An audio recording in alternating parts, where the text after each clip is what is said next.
I'm not going to sugarcoat this in any way whatsoever. On the day that I am releasing this video, Windows 10 will officially be out of support. It was released back in 2015 for those of you who are unaware, so today I want to go over what you should do now, my retrospective, and let's go give it one last look, even though it's probably be looked at on this channel more in the future. So let's get started. So let's go into some history first. We have to go quite a bit back. I don't remember how long back, but Bill Gates gets brought up here because he had a vision at one point that there would be every computer on every desk running Windows. His vision was basically achieved by Windows 7, and so his successors wanted to change that so that everything ran Windows. And they started off kind of roughly with Windows 8 and 8.1. I've already delved a decent amount into Windows 8 and 8.1 on this channel in the past, primarily in my Windows 8.1 in 2025 video, and so I'm not going to get into the whole Windows 8 8.1 debacle, but this meant that by 2015, Microsoft was back at square one with the Windows 7 stuff. Well, not quite, because they had a third update planned for Windows 8.1 in the works, but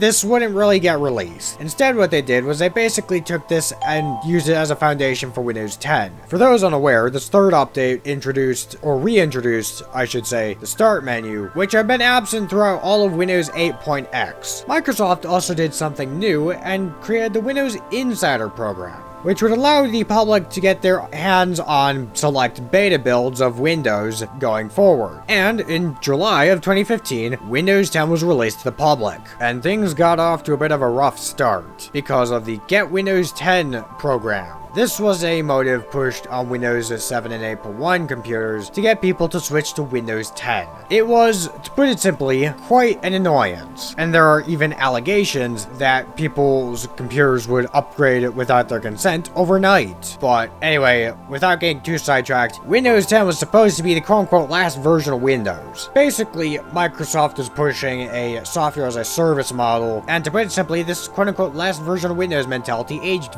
very, very poorly. I'd already predicted that there was going to be a Windows 11 before even 2020 happened, but Windows 11 did happen, and boy oh boy, it has been a fucking disaster. Anyway, I feel like we should now look at some avenues you could go down now that Windows 10 is out of support. The first one is you could either enroll in extended security updates or install Windows 10 Enterprise, and specifically the 2021 version, as it will continue to be supported until 2032. This is basically the I want to stay on Windows 10 mentality. However, you should be aware that computer programs may not support Windows 10 in 2032. Another avenue you could go down is you could switch to Linux. It's a bit of a complicated thing, and it's actually fairly divided within, to the point where it doesn't matter what distro you use because somebody's going to be mad, but something like Ubuntu or Linux Mint should probably be fine. Or you could go down Microsoft's desired route of installing Windows 11. No real need to explain that. For me, I'm basically just going to stay on Windows 10 for now with extended security updates because, to put it simply, I'm not in the best position for upgrading to Windows 11 at the moment, and so I want to wait until the timing is more convenient. So now let's go over a bit of my retrospective of this OS. At first, I didn't really like it, because my thoughts were mixed, because I actually really liked Windows 8.1 and found it really intriguing because it did something different. I had a Windows 10 birthday cake, because I don't know why, and it was of the Windows Insider program builds. And I thought that was what Windows 10 was going to look like, and to see it look like something different kind of disappointed me. Furthermore, I didn't really get a good experience of Windows 10 until practically 2020, because a lot of the hardware that I'd been using it on was relatively shit. A Lenovo C205 all-in-one, as well as the godchild of the Asus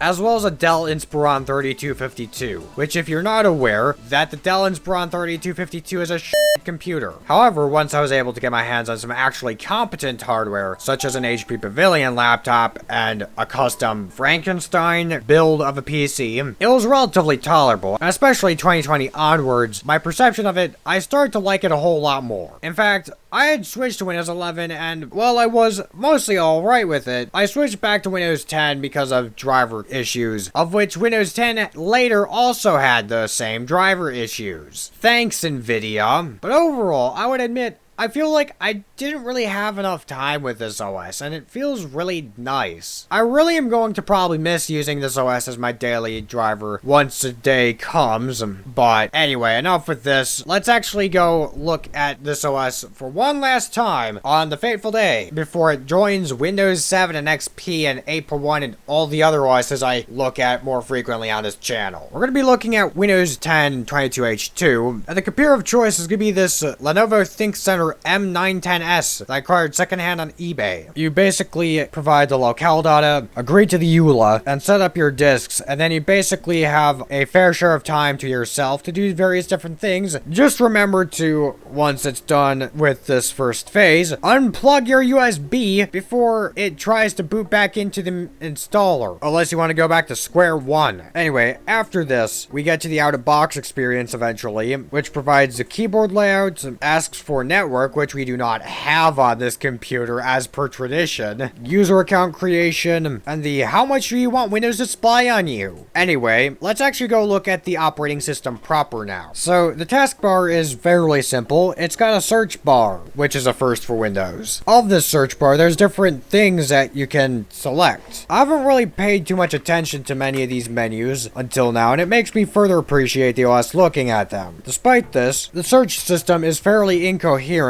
and would usually want to bring up web results. And the start menu is basically a mix between the Windows 7 and Windows 8.1 start menus. You get the best of both worlds, and you can also make this properly full screen, but not full screen without the taskbar. There's also the Action Center, which is a sidebar of sorts, of which all of the elements on it are practically useless to me because of the fact that the monitor I'm using is a gateway monitor from 10 years before Windows 10 even existed. There's also the task view, which allows you to see what open tasks there are and allows you to create additional desktops. This feature was conceived all the way back in Windows Longhorn. However, due to instabilities at the time, it was scrapped. And now let's look at some programs. Cortana won't work properly anymore, and so we're not going to really deal with it. And there's an alarms and clocks program, which features things like a stopwatch. There's also the Photos app, which basically is the successor to Windows Live Photo Gallery. There's also Snip and Sketch, which was also supposed to be a successor to Snipping Tool. I'm not going to go through every program because honestly I don't have time to do that, but other programs include Calendar, People,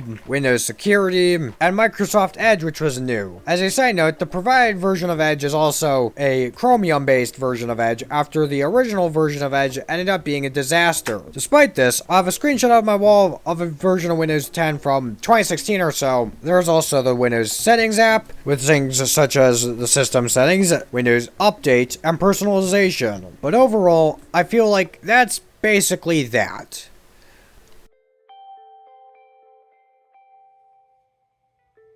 Honestly, I'm gonna miss Windows 10. Something I wouldn't thought I would have been saying 10 years ago when Windows 10 was still relatively fresh. It feels like there were plenty of things in Windows 10 that were supposed to be developed but never actually came to fruition. And so I feel like it, as well as many of its insider builds, may be worth looking at in detail on this channel in the future. But for now, let's let this OS rest in peace until 2026, when you know who obviously is going to make a video asking how usable it is then, in probably February or March.